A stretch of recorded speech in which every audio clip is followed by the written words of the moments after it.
So good evening, everybody. My name is Nicole Sarunas. I'm from Atlanta Tracon, Southern Region. I'm going to be your host tonight for this town hall.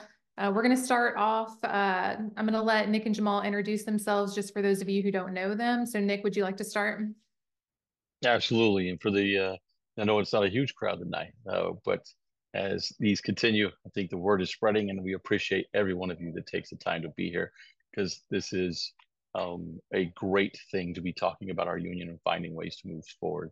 So I am Nick Daniels. I'm the Southwest Regional Vice President. I am I'm a candidate for NACA President. I started my air traffic career in the United States Marine Corps from 1998 to 2003. Mainly served out at Camp Pendleton. Really never planned on being on the FAA. Ended up getting injured. Life changed, and I was hired in 2003 to Addison Tower in Dallas, Texas. It was a level 7 VFR tower at the time. Absolutely loved the experience. Joined the union right away, and I was elected the vice president at one point, but I didn't really have any background or knowledge. But I was excited to be part of something that was going to look out for other people. And then I went to Fort Worth Center in 2005 and had a chance to be, and I would say, it kind of brought into the entire realm of the NACA machine running at Fort Worth Center. And I had a great opportunity to go and advocate at the first NACA in Washington that I attended of 2007 on behalf of my sisters and brothers that were going through the White Book, and then came back and was very vocal and quickly became elected the area representative. Then after 6 years, the secretary, the vice president, the FAC rep for then 6 years, the alternate regional vice president, and now serve as the regional vice president. And it's been a great ride, and now seeking your vote for a NACA president. Besides that, I'm a single father of an 18-year-old son. He's about to graduate here in a few weeks, beyond proud, and looks like he's going to continue down the road of aviation. But for flying, he's been flying since he was 15 years old. Can't wait to see where that takes him. And I have a 6-year-old daughter who is a kindergartner, so I get to redo it all over again with her. And she is definitely my whirlwind of energy that keeps me on the straight and narrow. And she reminds me every day that she's attempts to be in charge, and we get to have that fun battle at my house right now. But besides that, thank you again for being here. Look forward to turn it over to my brother.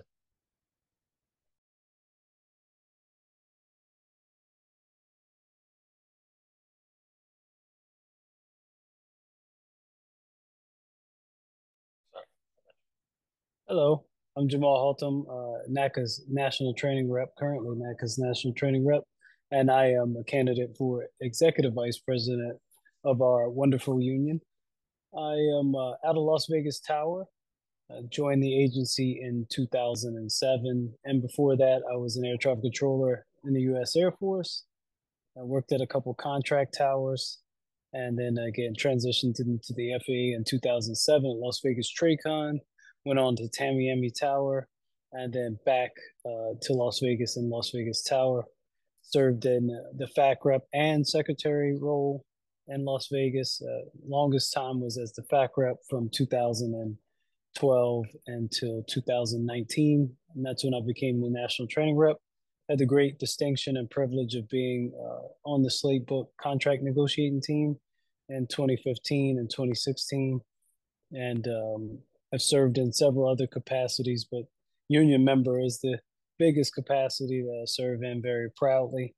In my personal life, I'm a father also of one. My daughter is 20. She'll be 21 here on the 22nd of this month. Her and I live together and have for most of her life in that way, just a single dad. It's been very interesting because being a single dad to a teenage daughter is interesting. It really calms you, makes you a humble person because you're never right in that scenario. So very happy to be here as well. Dialogue with some of the members of the Central region. And, we look forward to that dialogue. It's very important to have this discourse, free, open speech, converse back and forth with each other. You get our ideas and thoughts, and we receive yours as well. And just talk about where we think our union should go and how we think we have the ability to get it there. All right, thank you both so much. Before we get into the questions and answer portion of this, I do think it's important to get Nick and Jamal's perspectives, the things that they've been hearing directly from our union members in these town halls and as they have been doing facility visits. So Nick, would you like to start first and then we'll kick it over to Jamal? Absolutely, and we'll keep this short because I know we look forward to y'all's questions and not just us, guiding or leading the conversation the entire time. Truly, this is your opportunity to figure out how we're going to collectively improve our union. But I think that's the importance of an election is giving our members a choice to say what direction do we fundamentally want to go in, and what type of leadership styles are out there, what type of experiences can we bring, and what are we truly looking forward in people that are going to occupy these positions and fill these positions for 3 years, because it's not theirs to keep and it's theirs to have. It's the members to vote in and truly choose where we're going. So a lot of times you'll hear some level of everybody talking, how to say it, some level of, oh, well, that's my seat. And then Jamal, I think I'm echoing through yours. Is what's going on. If you don't mind muting, I think I'm hearing myself echo through there. I was like, where is that noise coming from? That's much better. Anyways, with that being said, it's about us choosing where our union's going, not somebody saying this is my seat until I give it up to all of you. I'm sure you've seen that in one capacity or another in our union. But the main one, we'll talk about pay, we'll talk about differentials, we'll talk about contracts, anything that you want to discuss along there, we'll bring them up if for some reason the questions don't lead there, but quite often that they do. But the main thing I wanted to speak about right now is about leadership and why Jamal and I chose to run together as a team. And we think that component is really missing from our union. We came out of a period from COVID when we were, not necessarily divided because of thought or idea, but we were divided because we had not had the opportunity to do what we do best. Let's go out and engage one another, have the conversations, have the level of engagement of really taking our union and feeling to be a part of something. And then once Rich and Andrew took office, that unity hasn't really been brought back forward. They are, again, two introverted persons. I think they would admit that by nature. And that has led to us continuing to be apart. Jamal and I want to absolutely flip that. You got to think, what are the candidates bringing? Are the candidates bringing division through their campaigns? Or do you look at some candidates and say, I can see where they're looking to unify this union, and we are through education and communication and overall engagement. Leadership is not something that's done by one person.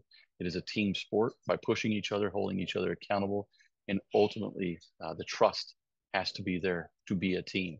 Right now, in serving in this capacity for the last 2.5 years, there has been no trust when it comes to only being given small portions or tidbits of information along the way. Ultimately, for one person, the president, to try to control the narrative and coalesce all the information and then give it out as they choose, but leaving all of the other person's leaders and or members to try to figure out and piece all the different stories together. And that's detrimental to our union. So that's why we thought it was important to come with a unified approach. We weren't going to hide it. Rich and Mick say they're not running together as a team. Clearly they are.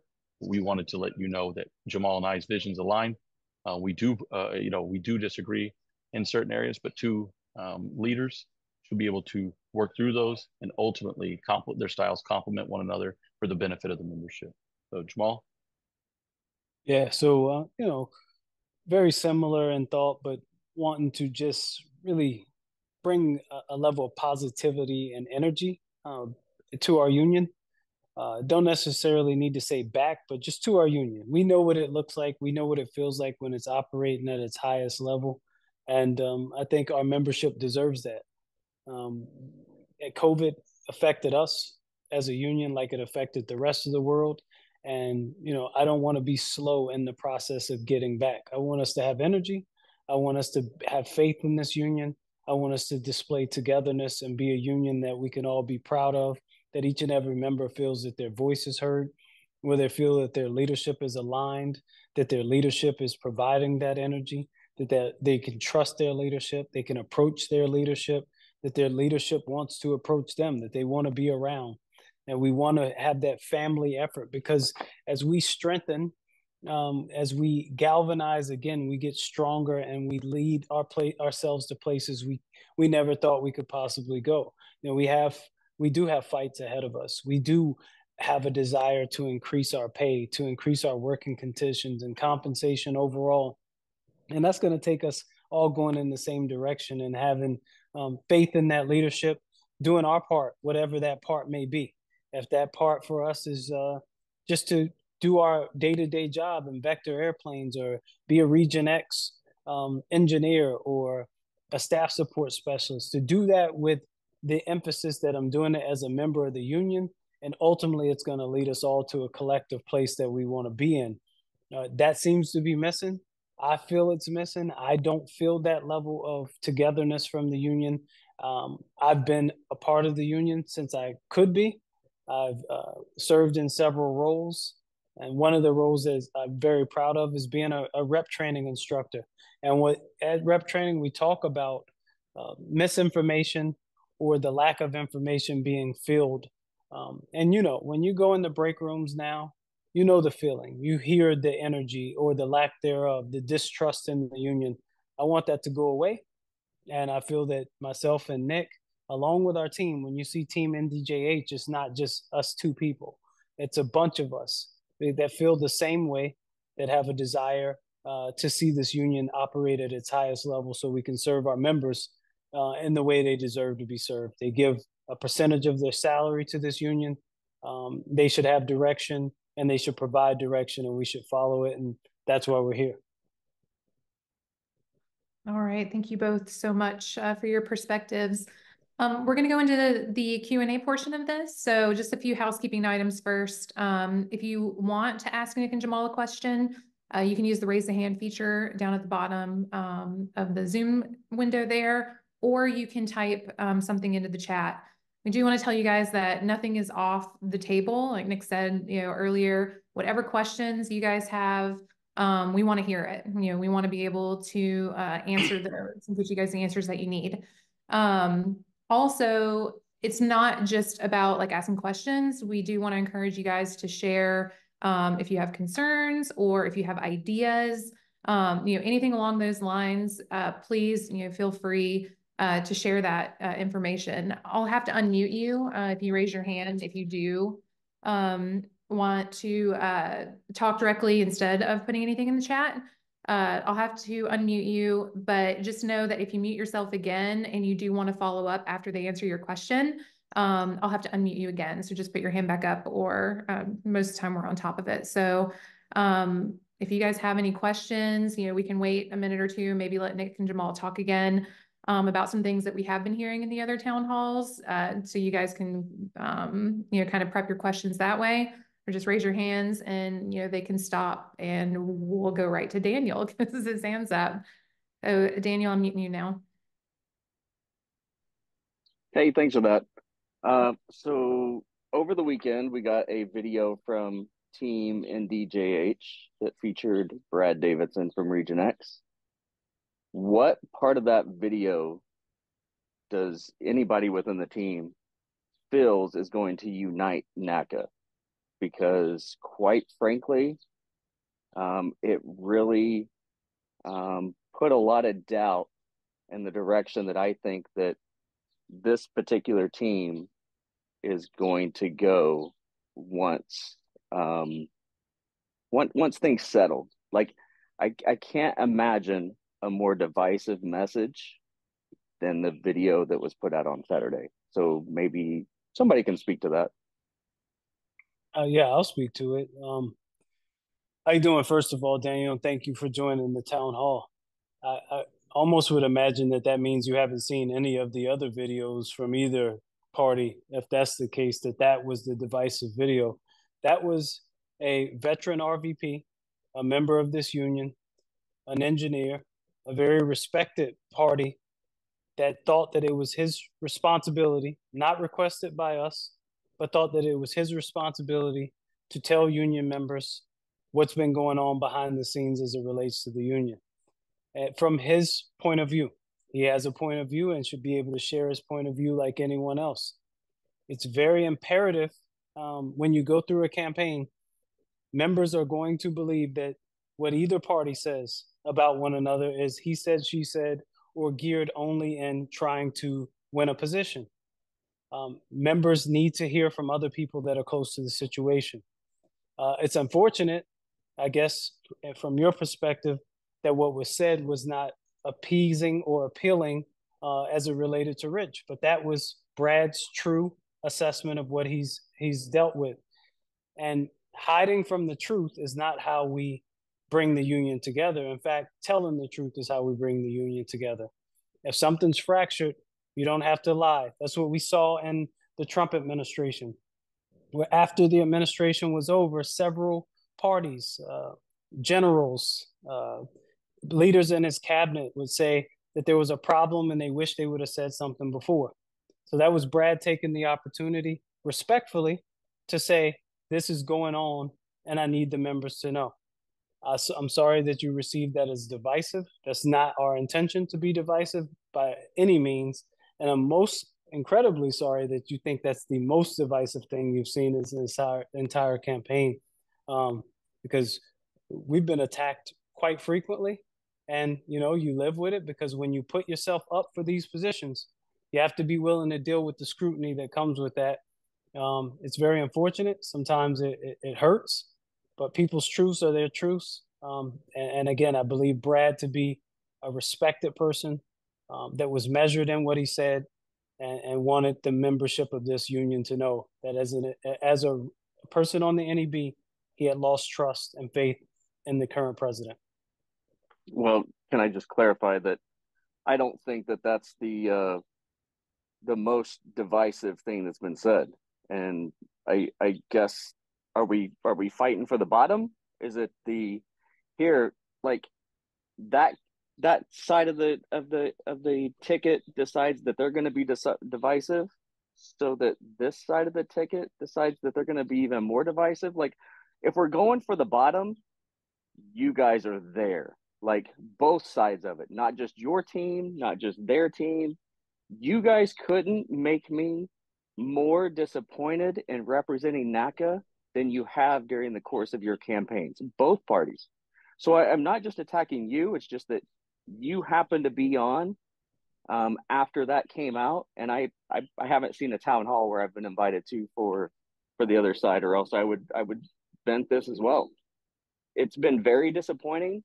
And I think the amount of time, the effort, and the energy that me personally, that I put into this union, you are making me into a joke with how much you guys are attacking each other and how much you are saying that you want unity, but then you come out with divisiveness that just is doing nothing more than tearing this union apart. So I guess my follow-up would be, you don't have to answer any of that.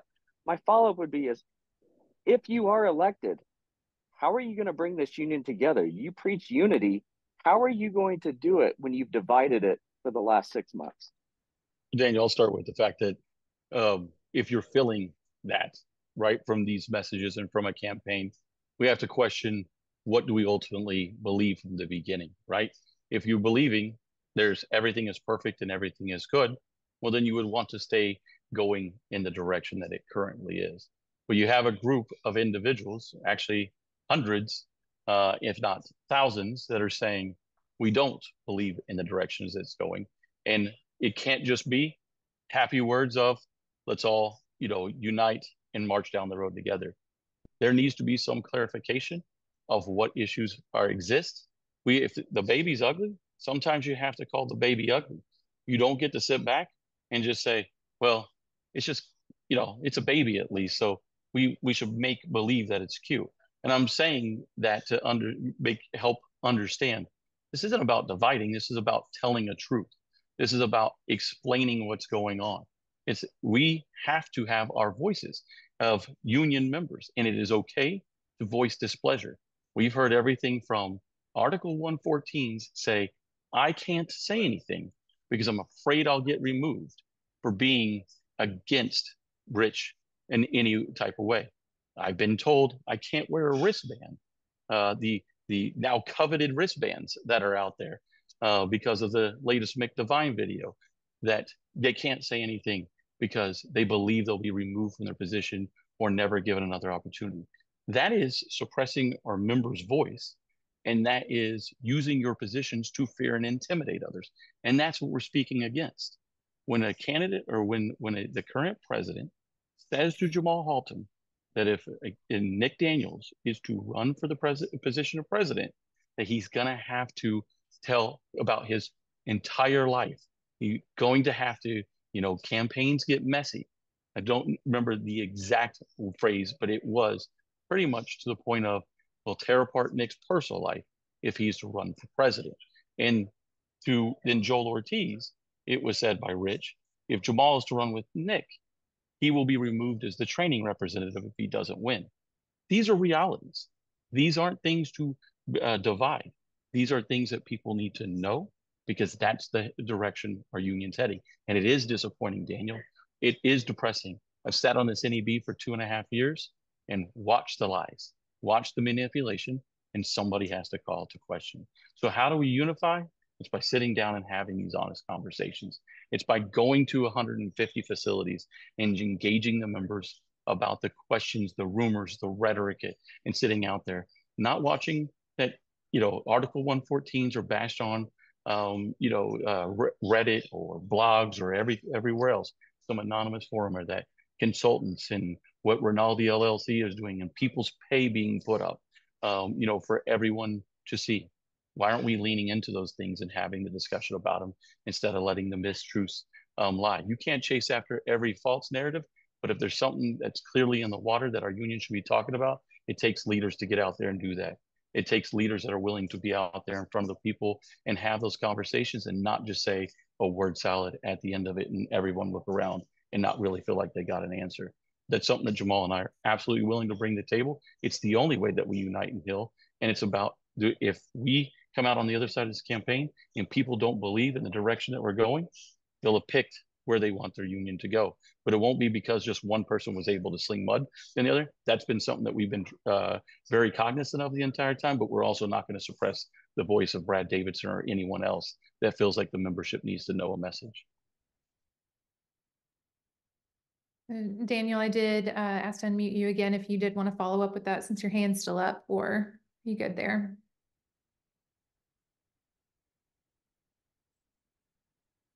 Okay, I'm going to assume I would just add to that, Nicole, or speak to generally. We expose ourselves and open ourselves up to all the regions in wide open forums, and questions like that are good. They're good to have questions. It's good to have challenges and for Daniel or anyone else to voice their concerns.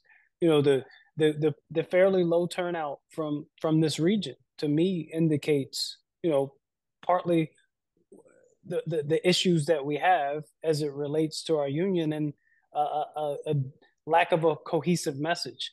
I encourage all of my members at Las Vegas, all of the people that I know from the Western Pacific, to get on all of the calls from all of the members of, any candidate, if they provide that opportunity. Leadership looks like exposing people to options, exposing people to what the union can provide for them, and have an honest and tough conversation sometimes. It's not always pretty. I do want to also add that Nick and I started our campaign in June of 2023 and never mentioned anyone else, not a person. We talked about ourselves. We went about doing facility visits, and we were told that when the email access was provided to the other candidates, that they had an advantage on us, and they were happy to exploit and give misinformation and talk about our slate book and our contract not keeping up with pay and all of these things that were divisive about our union. These things were about our union, not about myself and Nick, but that our union had failed our membership. That's not okay. That's not right. But that people can say what they want to say in an election. We have an obligation to tell the members how we see life, and we appreciate Brad for having the willingness to go out and say what he saw. But we did not solicit that. and we won't solicit anything like that. But members do have the right to speak their piece, and that's what he did there. So again, thank you, Daniel. And if you have any other follow-ups or any advice you'd like to provide, we certainly take it, sir. All right. So we'll wait for Daniel if he wants to put his hand back up. But if anybody else, I know a few other people have joined. If you would like to ask Nick and Jamal a question, you can use the raise your hand feature, or you can type it in the chat. We'll read it out, and Nick and Jamal can answer your questions from there. I don't see anything in the chat right now. Oh, Daniel's back. Hold on. Hey, let's do this again. Let's just say that Trump wins presidency, and we are not able to extend the CBA prior to then. What plans would you have right from the start to be able to shield NACA and our members from what we know are going to be harmful EOs that will come back? Well, thanks, Daniel. It's first awesome that you identify them as harmful EOs. Somehow that's even become an area of contention as to whether or not the executive orders would be harmful. We'd have to do a lot of things. We'd have to take a legislative approach. We know we'd have 2 years or a year and change from that time before our contract was up.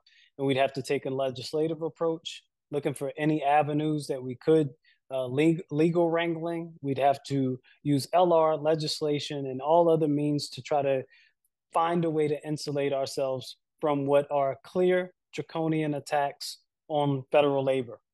Beyond that, we would have to start immediately proposing MOUs to address pay, to see if there is a desire of this particular administration to engage with this union, separate from the way they clearly identify they want to engage with federal unions. So we would get to work right away. We wouldn't shutter. We wouldn't fold the door.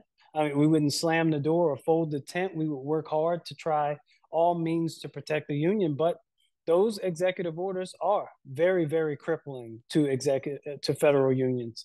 So it's important that we would start by educating our members on what might come to them, right? How our union could look if faced with those executive orders being in place. But it is not an easy road. We wouldn't hide from the fact that it's not an easy road.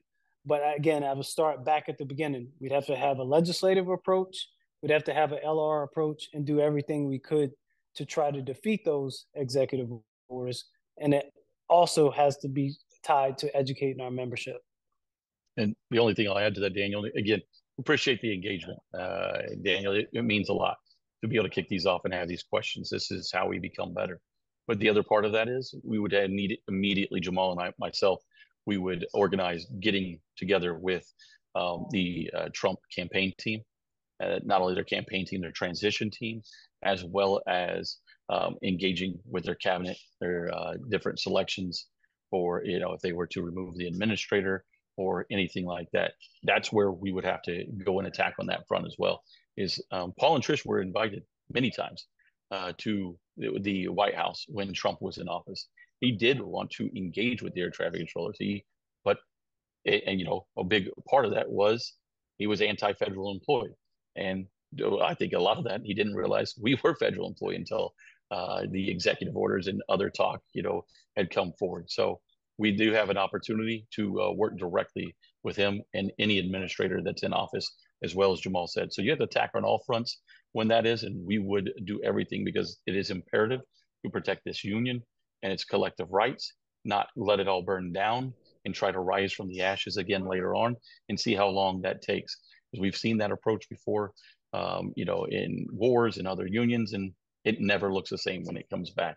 The hard-fought victories of this union should be held at all costs, and then at the same time, we find ways to maneuver around them, because I think this is going to be a way of the future, Daniel. Honestly, I think you'll see it from many different persons, no matter what the name of the president of the United States is, that ruling by executive orders, putting in anti-federal, anti-union executive orders will be something we see, and we can't just forever sit there and watch it happen. We're going to have to actively speak out against it, rally the public on our side as well, and engage to make sure we overcome.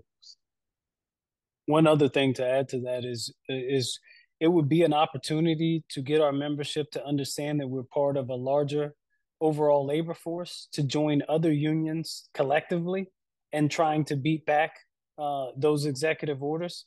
But it's important to also note that that was attempted in 2019, right? I'm sorry, in 2020, and those executive orders were found to be lawful. We were very happy initially when they were found to be unlawful, and then a three-judge panel found them to be lawful. They were implemented. They gutted the ability to negotiate it. They made it easier to fire federal government employees. And we don't think they'll be the exact same as they were the last time. We think they'll actually be worse. We think that he identified some provisions, and you don't have to look any further than go into his website, where he talks about re-implementing executive orders and making federal sector employees easy to terminate. So the courts would be in his hands. He would appoint the courts. He would appoint the FLRA. It would be pretty damaging time for ourselves, but again, couldn't fold up. We'd have to find a way, and it starts with education. All right, thank you both for that. We'll wait, see if we get any other questions in the chat, or if anybody else wants to raise their hand. I know it came up, Nick, when you were responding, you said you're talking about pay and MOUs with pay. Do you want to discuss some of the things that we have been talking about in regards to increasing pay, since that seems to be the favorite topic for members? Absolutely. I hope pay is a favorite topic of ours for quite some time. It's, the cornerstone of any union is wages, benefits, our rights, and finding ways to collectively move not only our members' lives forward, but our careers and our professions as well. We are setting the table for the future, and we're about to go through some of the biggest transitions that we've ever seen, with new entrants, airspace reimagined, air travel reimagined, and we're going to be on the forefront, and we already are. And we have to ensure that we are we are seen as a leader in that world. But speaking directly to pay itself, there needs to be a reset of the pay bands. We have to look at the forever increasing gap between level 4 and level 12 facilities. If you forever just go by percentage increases, at some point the 4s, you're just dragging that pay along, which is a point that we've got to, and we need to look at that. With other things that we have to do in the background, is start looking how to working on becoming Series 1 federal employees, and that won't be just through negotiation. That will be through legislation, where we could not be bound by a federal pay cap. Because again, the great thing about the aviation industry when it's up is high tide rises all ships. We need to capitalize on that when we see the aviation industry being paid more. Some other areas besides that is then looking at our June raises, our longevity raises that move us through the pay bands. We need to increase those. That would be one, and then introduce a new concept of longevity bonuses, about staying as a CPC in your current facility for 5, 10, 15, and benchmark those years out to 20, 25, and 30. As that goes, there is definitely a benefit, or sometimes you can't even leave right now because we are so understaffed. We need to ensure that there is a level of compensation for the expertise that you've grown at that facility overall. And it would be a series of payout to you at 5, 10, 15, 20, 25, and so on from there. So what that would be negotiated to. And remember, this isn't just waving a magic wand and saying you get all these things if you elect us. These are the things that you, the members, have brought to us as we've gone out and visited over 150 facilities. The ones that we said, okay, there's ways to get behind this. There's meat on this bone to move it forward. Saturday differentials. There's a great case for that coming out of the COVID era, when so many people now can telework, and clearly we were the ones outgoing in every single day as far as that goes. Removing the academy graduate pay band. That is an antiquated system where the cost of living and the economic time changes have absolutely decimated people wanting to come in this career field. And in many of our level 5 up downs, you don't even get D3 because that's your first developmental pay study for over a year. Like you have to wait until you get the local control before you get your first pay raise. In the meantime, you're trying to eat ramen and crackers, to be able to survive in Camarillo before you hit that level. That is something that we think we could change right off the bat. And then moving into an overtime scenario where we start looking at ideas from everything from a tiered overtime system to, if we're going to be in this world where it's going to take us quite some time to fight out of this staffing shortage over the next 8 years, looking at adding that money to our base pay for retirement. We have people out there that are practically living at work now, and their increased cost. And when I say tiered overtime, it's because of the increased cost that it takes. Once you start working over 250, 500 or plus hours, your cost of living goes up. You have to start hiring people to care for your lawn, care for your house. You're never there. So it's taking money out of our pockets. A single parent or two working parents having to pay for childcare at odd hours, weekends, nights, midnight shifts. All of these things are a burden that are being placed on us because of an agency that was unwilling to staff us. So all of that, you do it through a term negotiation, but you also don't have to sit around and just wait for a term negotiation for that. If there are executive orders in place, as Jamal said, you can do this through MOU. Many of our collective wins haven't been just at term negotiations. They've either been through extensions or MOUs later rolled in to our term agreement. So I know I rattled off many there. I wanted to get them out in the field in case anybody wants to talk to them or has other ideas around them. Thank you for that.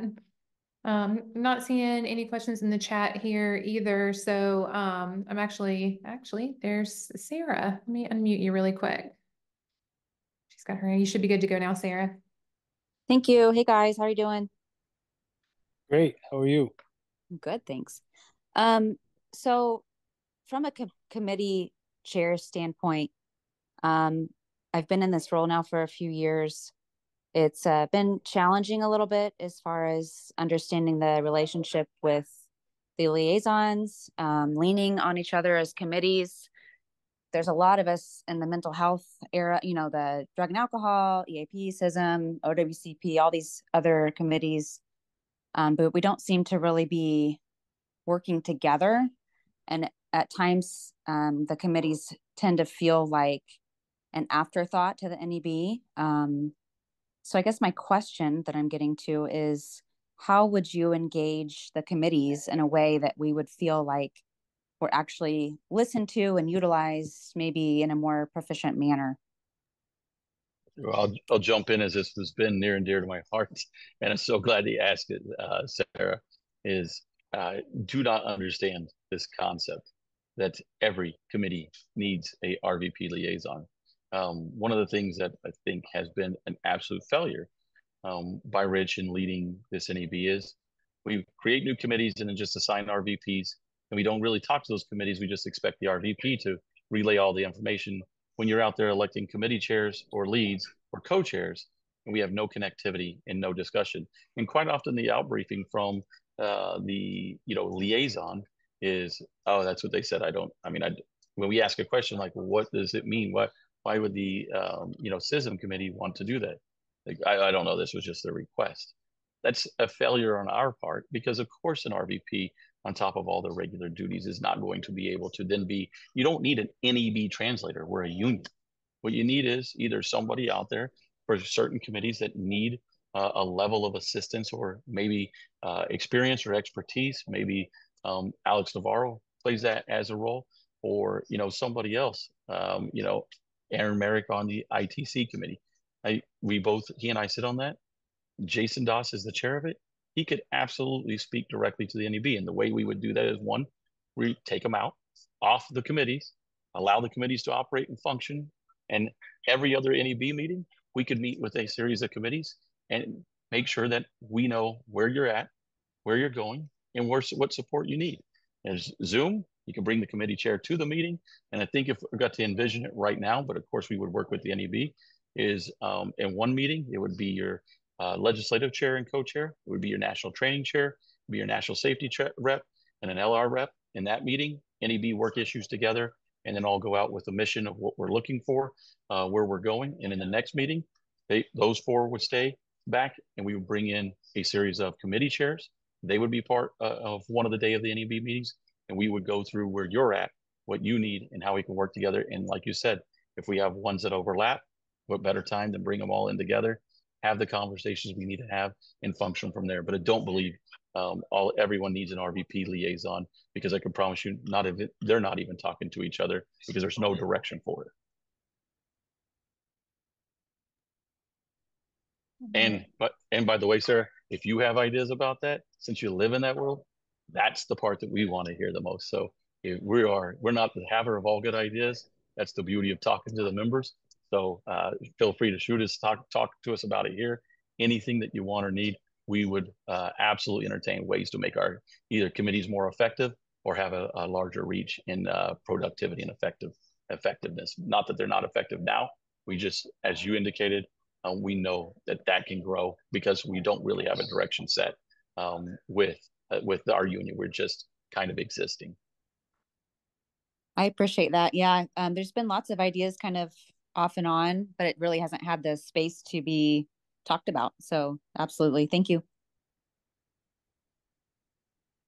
Right. So again, not seeing anything in the chat. If you do have a question, you can put it in the chat or raise your hand just in case anybody else has joined. I haven't been paying attention to that.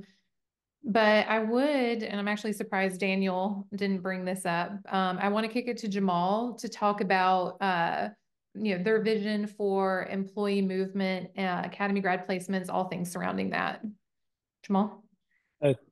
Thanks, Nicole. I think the biggest and most important thing to do is to make sure that we tie all of the employee movement together. Every single element of employee movement together, or employee placement, NEST, NCEPT, AG placement, track 2 or series 2 hires, track 2 hires, everything. From as far as when someone gets an academy,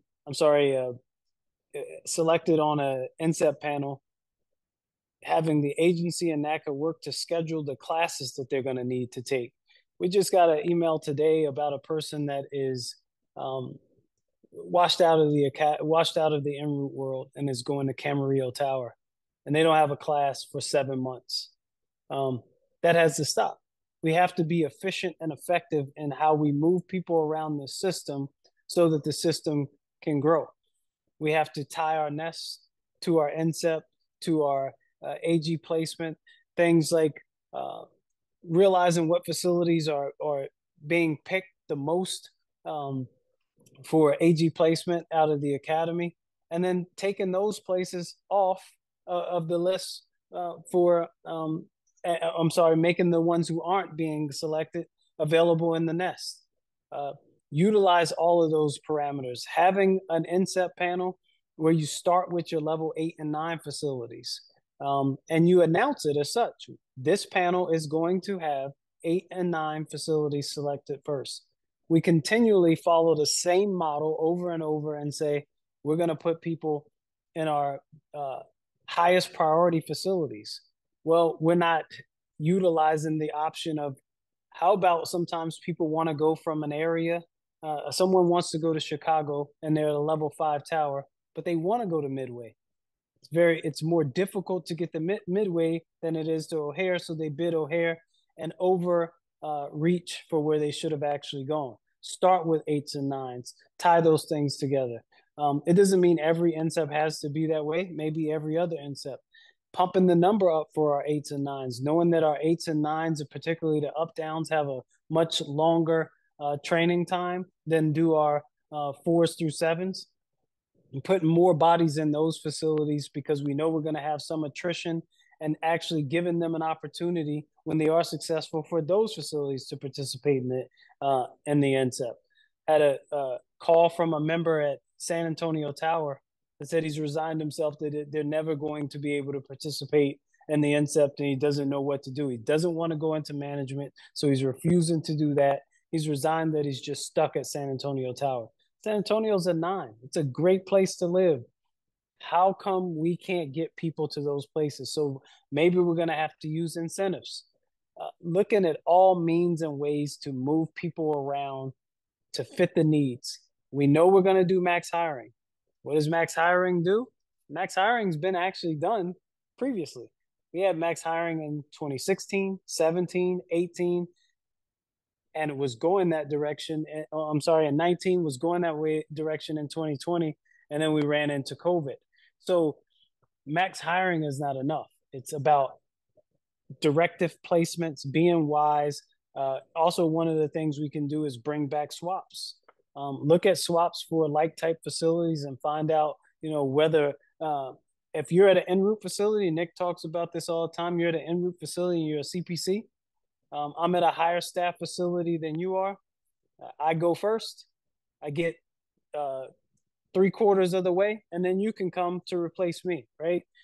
Being more creative, looking at the system, looking at the limitations in the system and attacking them from all angles is the way to get our employee movement more robust and successful, but also putting the right people in the right spots. I had a conversation with a leader in the union and asked, why does it have to be an RVP sitting at the table to address on the NCEP panel? And the thought process was because it's career progression. Well, our experts, Nicole, Daniel, Travis, could actually serve us very well in those capacities because they don't have the other duties of being a RVP. They're not distracted by those things. They could come up and they live it. They're closer to it. They are side by side with those members that are affected by these issues. And the ingenuity of those reps could unclog the system and get it moving more efficiently and effectively. I wholeheartedly believe that. And those are the type of things that we think can be done with employee movement. Thank you very much for that, Jamal. Still, we'll keep going if you guys would like. Nick, Sarah brought something up. She was talking about mental health and bringing some of these things together. Would you like to speak to your and Jamal's visions on mental health? Absolutely. And I was wondering if Sarah was going to jump back in there. So I'm glad that you brought it up, Nicole, because it's something that we as leaders must take the time and opportunity to talk about.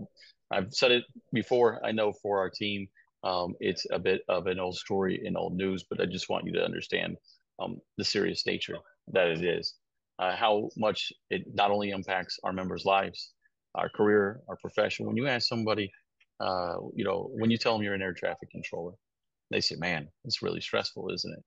And, there's many that will try to be humble. Oh, no, it's not that bad. It is stressful. It takes a toll on us each and every day. And add on the top of that, the complexities of life. I'm somebody who's seen and dealt with it for my entire life. My mom died of suicide when I was 10 years old. That had a huge impact on my life, on where I go, my thought process.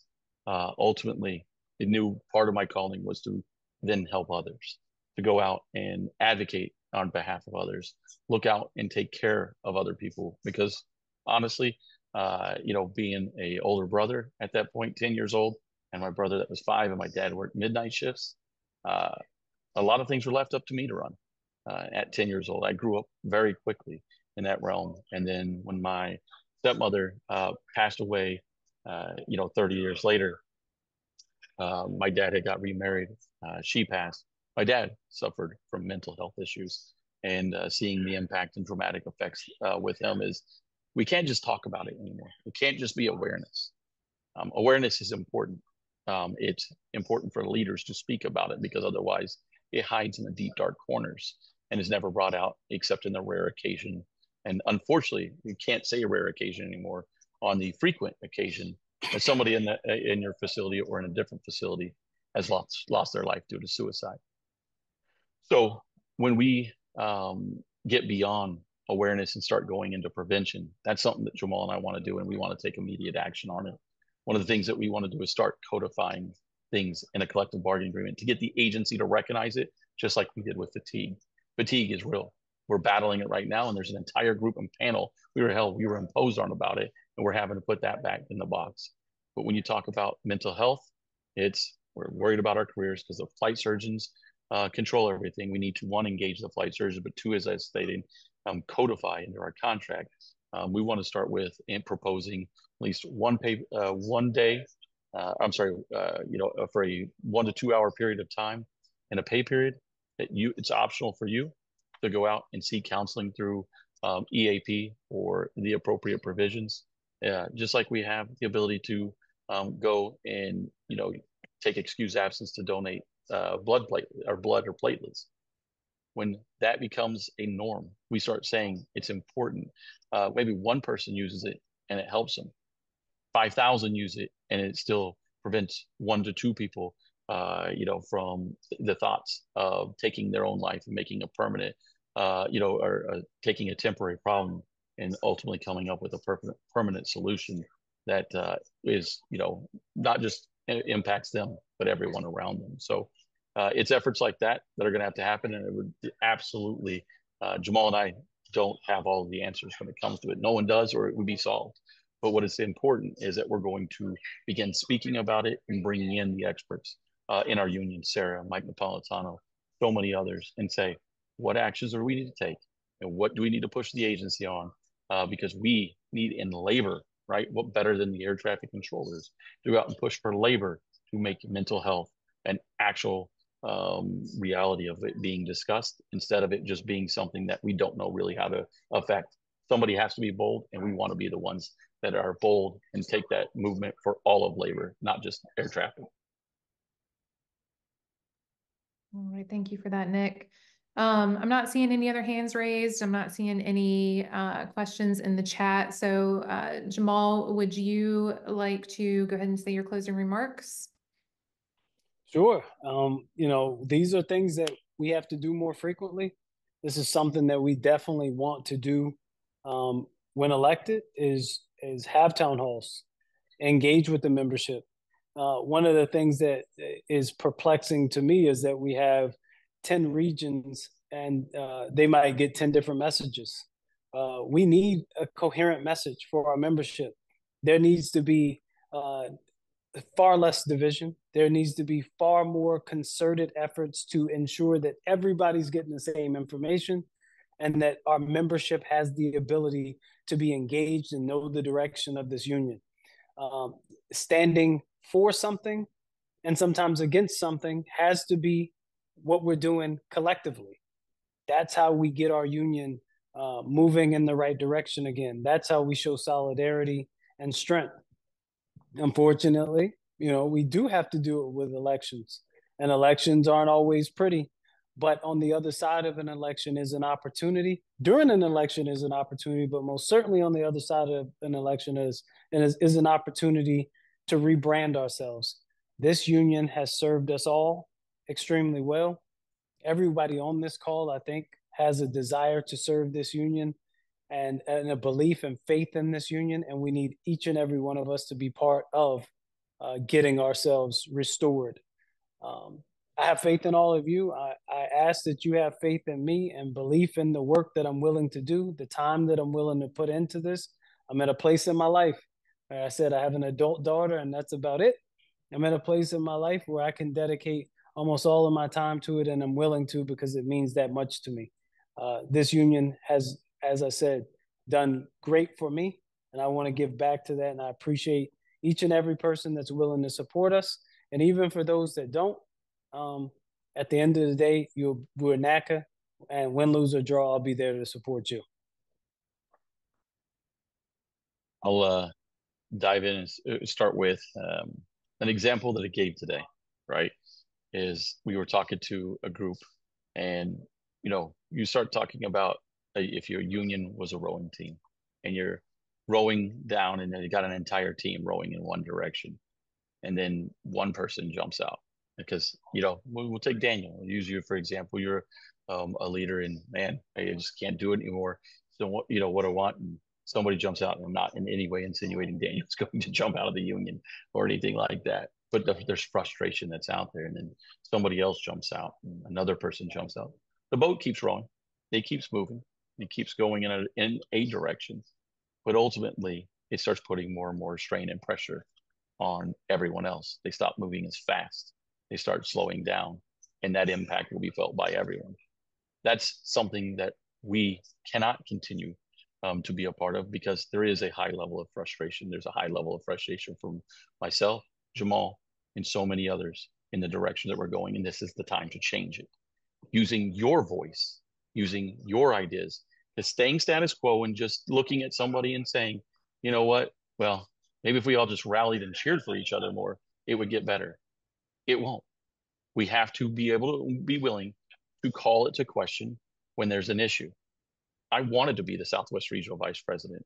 It's a wonderful region. It is a fantastic position, and I actually want to continue cultivating that region. However, I cannot be and sit here just like Daniel said he couldn't. I can't sit here and be quiet when there's an issue that's the direction that we're going, the lack of leadership in this union, the lack of vision and direction, and ultimately the purpose. I would be derelict in my duties as a leader, as a representative, to sit here and be quiet because I just wanted to hold a position. I'd rather change it, or this union say, Nick, we don't like your ideas. We're not, for the Nick and Jamal's direction and vision. I'd rather be at Fort Worth Center than supporting it from there and being part of the solution at that. Doesn't mean I'd quit the union, but at the same time, I'm not going to sit here and just say, well, it's more comfortable to not say anything, because that is the death of a union. That is the death of expertise. And when we lose that, we will lose our union in the long run. We cannot be scared to stand up and say we disagree with things. It should be appreciated. People are passionate. I love seeing when people are passionate, because I too am a passionate person. We have people out there that are scared to use their voice. That should tell you something. It's if we have a president that's going to say people will be removed, or we're going to dig into people's lives if they're willing to run, that should show you that this is Jamal and I wanting to stand up for each and every one of you, because we don't want that to happen to you. I don't care who you support. You're a brother or sister of mine, come give me a hug, say hello. Where I'm the biggest Rich supporter, or I'm the biggest Mick supporter button, and Jamal and I still embrace you, because damn it, at least you're using your voice in this union. We may not agree, but you are choosing the direction that you want to see, and that's what we should embrace. If in our 3 years we can eradicate that from our union, that it's not bad to have an election, that it doesn't have to be divisive, and that it can be standing on merits, principles, and what we've done and where we're going, because not one person ever does anything in this union. The passage of FAA reauthorization was not because of a single person. It was because of Article 114 reps. It was because of our staff.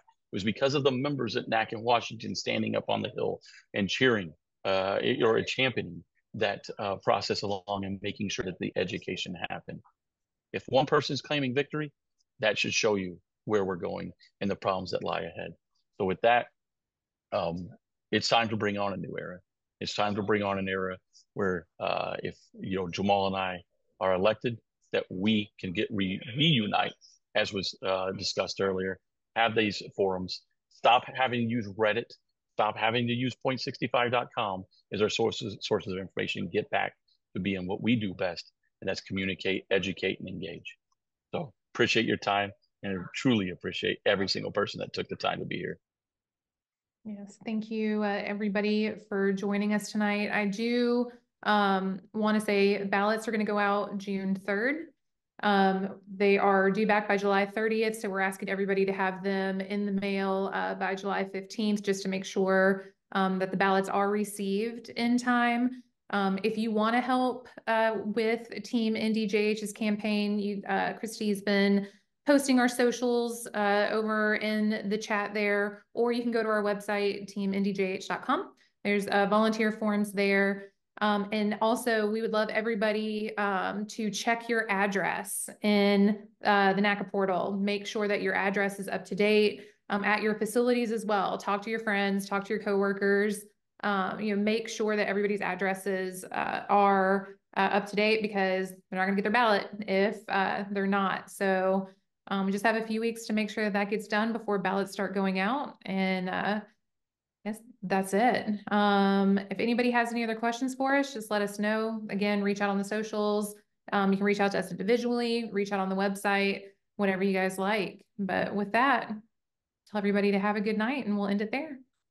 So Thank y'all. Appreciate it.